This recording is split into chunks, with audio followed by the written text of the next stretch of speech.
আর বাপরা ক্ষমা করে দেখে আর দাফন বাজার তুলে গোল ঠিক আছে এই সামান্য জীবনত আইনে আর বাপ 71 বছর বাচ্চিল যেভাবে বাপ তথ্য দিয়ে আর বাপ শুরুইতে হস্ত করছে আর আর ড্রাইভারি করে মানুষ করছে আর আর উপযুক্ত করছে আর ভাই বৈনক কলরে আর শুধু আর গো বিয়া তবাই আছে আর বাপ পুরোপুরি দায়িত্ব পেকি পালন করছে আর ভাই গত হারলে আর বাপর যখন আর অরিজিনাল নিয়ে যায় আসলে আর বাপ যে মরে যাবে আর কল্পনা নগরী বাজে আর বাপু নিজে রেগুলার চেক আপ করি বলে আর বাপু তো ট্যাসমা আছে ট্যাসমা আছিল বলে হয়ে নেই বাপ একটু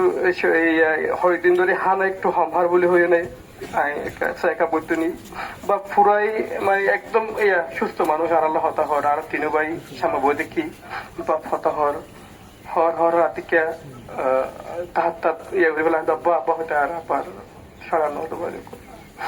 তো যাই হোক বাজে কল 200 গুণ মানুষ আর আব্বা ইনসা আব্বার দুই সাইড পারে ওনারা যারা এদিন হস্ত করি আর যারা ঈশ্বর আর বাপু জানাজার সময়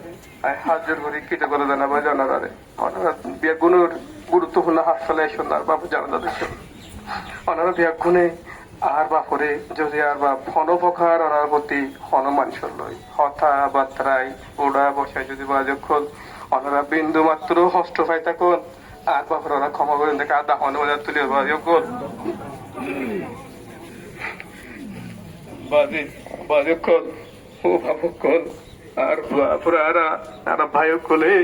1996 সাল হইতে রেস্ট দিদি আর বাবুর আর 1996 সাল হইতে আর বাবুর আর কিছু করতে দি আর বড় ভাই আছিল মুবিন ও প্রথম আর পরিবারের দায়িত্ব লইল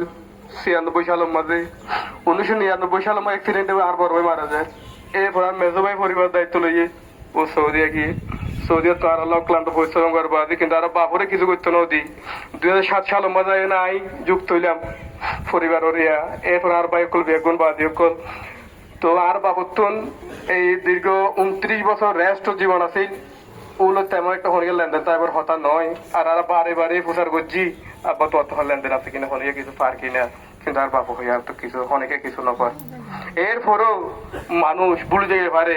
যদি ওর চলার পথ হনিকার যদি হনার লেনদেন থাকে অনার আর ক্ষমানো বুঝুন ক্ষমা করে দরকার নাই আর আর বাপে উপযুক্ত সম্পদ রাগে আর আল্লাহ আর মানুষ করছে আর তো আছে আল্লাহর মতে আর ক্ষমা কর নবরু হন ডকুমেন্ট নলাইব সুদায় হইবেন দায় তোর বাবু তো দুইটা পাই এই এদো মানুষের সামনে হতা দিয়ে দিবে লাগবে আর বাবু তো যখন টিয়া পয়সা পদ দইলে মাপ নগরজন তবে হ্যাঁ আচার আচরণ যদি হতাবার্তারাই যদি অনারা হস্ত পাই তখন অনারা আর বাবুরাকে ক্ষমা করে নেওয়া যোগ্য তৈলবাদী আয় আর বেশি হতানো হইম অনারা বিয়াগুণরে এই আবারও কৃতজ্ঞতা জানাই তো আর পরিবারের সিদ্ধান্ত তার বাবার অসিরত আর দোয়া হতিব সাহাবর অনুমতি সাপেক্ষে আর যারা বাবার জানাজাম পরে বেলায় আবুল ফজল অনুরোধ করির আর পারিবারিক সিদ্ধান্ত ধন্যবাদ প্রিয় উপস্থিতি আমরা 11টা অলরেডি বেজে গেছে আমরা এখন জানাজা ইমামতি করার জন্য অনুরোধ করছি এবং তিনি 1 মিনিট কথা বলবেন আমাদের সম্মানিত বাংলাদেশ জামাত ইসলামী বাংলাদেশ ঐক্য শাখার সম্মানিত আমির এবং রাজ্যপালন সিনিয়র উলুম ফাজিল মাদ্রাসার সম্মানিত অধ্যাপক বিশিষ্ট বক্তা যারা শ্রদ্ধেয় মাওলানা আবুল ফজল সাহেবকে কিছু বলবেন এবং পরবর্তী জানাজায় ইমামতি করার জন্য অনুরোধ করছি। আসসালামু আলাইকুম রহমতুল্লাহ বরকাতুহ। তো সময় শেষে গিয়ে হতা হইবার সুযোগ নাই, শুধু একখান হতা হইম আর এই মুরব্বী জীবন থেকে এবার একখান অবদান আছে যারা পারিবারিক একখান অবদান ইয়ানন্দে জাউতলা কোটবাজার দক্ষিণ স্টেশন জাউতলা কেন্দ্রীয় জামে মসজিদ জিয়ান ওইয়ে ইয়ান আর এই কামাল উদ্দিন সাপ্তাহার এই পরিবারের অবদান এই মসজিদের তারা এই যে কুটিরিক্ষা সম্পদ দান করছে এবং আর জানা মতে এই যারা জনাব আলহাজ কামাল সাহ এই মসজিদের একজন বড় খাদেম ছিলেন। তো আল্লাহ রাসূল ইসলামের কান হতল দে মম্বনা লিল্লাহি মসজিদান বানাল্লাহু লাহু বাইতান ফিল জান্নাহ। আল্লাহরে খুশি করি বলে যদি হনকি এখন মসজিদ গড়ে এককভাবে হোক ফারাইলে আড়াইলে বেগুনে সম্মিলিত ভাবে হোক আল্লাহ পাকি বেল্লায় জন্নতের ভিতরে একখান সুন্দর ঘর বান্ধি রাখে হই। তো আর আল্লাহর কাছে দোয়া করি আল্লাহ পাক আর এই মুরব্বী জনাব আলহাজ কামাল উদ্দিন শাহপুর কবরের জন্নতুল ফেরদৌসের বাগান বানাই দেব, পরিবার পরিজনের সবরে জমিল দান করুক, আমিন। আসলে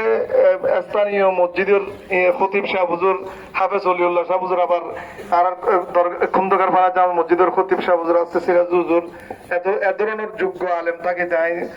নামাজ পড়ানোর মোটু উচিত না, উদ্যোগ তারা অনুমতি দিলে। আচ্ছা তাহলে আর তাহলে শুরু করি।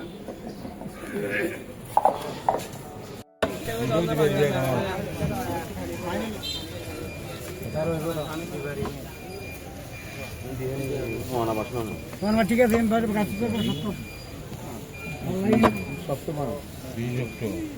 আমরা আমাদের পরিবার থেকে আপনাদের প্রতি কৃতজ্ঞতা জানাচ্ছি।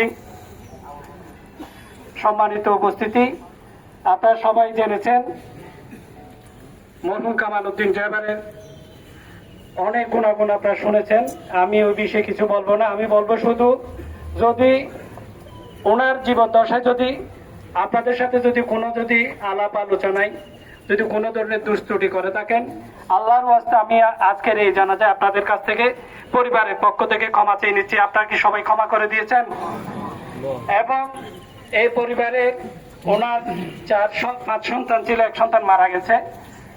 মনে করে আপনারা একটু দেখবেন এবং পরিবারের প্রতি সমবেদনা জানাবেন এবং আমার কামাল ভাইয়ের জন্য সবাই দোয়া করবেন যাতে আল্লাহ যাতে ওনাকে বেহেশত নসিব করে।